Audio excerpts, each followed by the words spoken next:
So, Dr. Love, sa ating trio tagapayo, paano maaring gamitin ang pananampalataya at saka pagdarasal upang malutas ang ganitong alitan? Kung pera ang pinag-uusapan, kabuhayan yan, ha?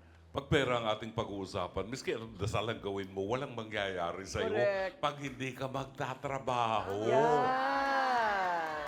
Unang dapat nating isipin, huwag tayong mangutang ng hindi natin Kayang kayang bayaran. At kung tayo magbabayad, kung gusto, maraming paraan. Kung ayaw, May maraming dahilan. dahilan. Nakikita natin, nakakaawa si Aling Tess kasi maliit ang kita niya. Pero Aling Tess, may ibang paraan para kumita ka pa ng dagdag. Kung dito, konti lang kinikita mo, 100, 300 a day, bakit hindi mo subukan mag-aral, mag-manicure, mag-pedicure? Mas malaki ang kita, magmasahe. So, may ibang opportunity para kumita at makabayad dun sa ating pinagkautangan. Pananampalataya, hilingin natin sa Diyos na bigyan tayo ng biyaya pa. No? Pero kailangan ng Diyos, kinikilala natin siya para matanggap natin ang biyaya. Kung sa maghapon, hindi natin naiisip ang Diyos, anong biyaya ang hinahanap mo? Ate Kuring?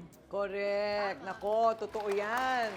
Doc Camille, di ba, talking about addiction sa isang episode natin, hindi ba ang pangungutang nakaka-addict din ng mangutang? Definitely, Ate Kuring. Oo. Alam mo kasi pag sinabi natin na meron tayong kakayahan, ang iniisip natin, next week meron akong pera. Tapos biglang sasabihin natin... Hindi mo pa kinikita, inuutang mo na. Inuutang mo na. So ang tendency, ganyan ang ganyan. Tapos nagiging cycle siya. Ang pangungutang po, nagiging cycle siya, unang-una, sinasabi nila, kailan nagiging isang habit ito or yung parang palagi ang nangyayari at nagiging addiction.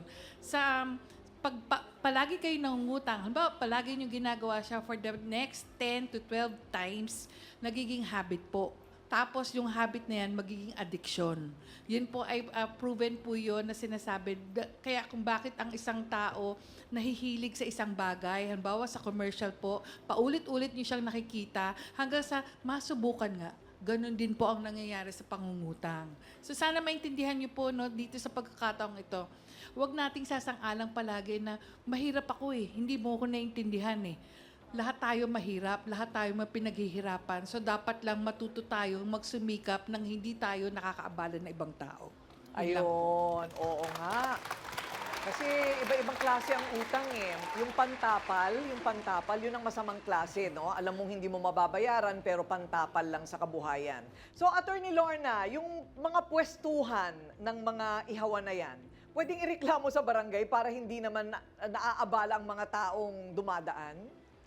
Kanya nga dapat ito sa face-to-face, maganda yung pinapaalala natin sa mga barangay, tulungan natin ang mga residente sa barangay. Kagaya ng yung nagbebenta ng barbecue, mas malaki sigurong kita, more than 500 a day, or 700 a day, or 300 a day, kung tama yung pwesto nyo. Kasi kung nasa skinita kayo, o kung nasa malayo naman yung pwesto nyo, kunyari, hindi naman dinadaanan-daanan yung barbecue na stall mo, talagang wala kang mabibenta. Sana meron tayong, sa mga barangay, paalala sa mga barangay officials na nakikinig dito, magkaroon tayo ng zoning. Yun. Barangay zoning. Wag nating asahan ang local government. Kasi ang barangay, yun ang local government sa community. Dapat mag-initiative dito. Pwede kayong magbenta ng barbecue. Pwede kayong magbenta ng vegetable, parang ganon, parang may wet market, may dry market, merong mga stalls na ganyan. Kasi Para kung lahat daanan ng tao, natutulungan. nakakainis nga naman yung kahit hindi ka binubugahan eh, nandiyan pa rin yung polusyon, di ba? Oo. Idadagdag ko lang kasi minention ko yung maraming hindi nakakaalam ng small claims court, no? Meron ng bagong batas, yung small claims court, hindi na 100,000. Last year, yung limit ng small claims, ang ibig sabihin ng small claims is hindi na kailangan pumunta sa trial court, no? Talagang maliit na ang maximum ngayon sa bagong batas ay 400,000. Pababa. Pababa. Walang minimum, pwedeng 1,000, pwedeng 2,000, pero ang pinakamataas ay 400,000. Beyond 400,000, pupunta ka na sa MTC. Ang magaling sa small claims, number one, hindi mo kailangan ang abogado. Ayun. Diretso ka lang sa korte. Number 2, maliit ang filing fees. Kunyari, miski na 400,000 ang claim mo, 200,000, ang filing fees dyan, 700 pesos lang.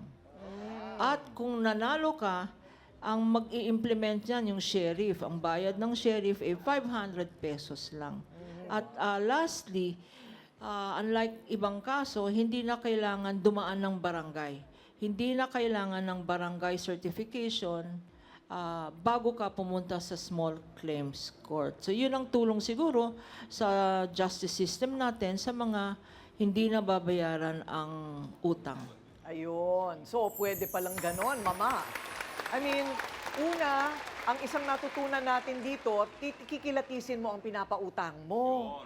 Kikilatisin mo kasi kung wala talagang kakayahan, baka mabaon lang sila sa utang, ikaw rin mabaon yung iyong negosyo. Eh, yung awa kasi. Oo, yung awa rin kasi marami silang anak pero wala, napapalitan din ng pangungutya. Kita mo na, yung awa, so yung dignidad na yuyura ka. Alam mo yung ganon, pag mali, tinapalan mo ng mali, edi mali sa mali, di ba? Puro mali.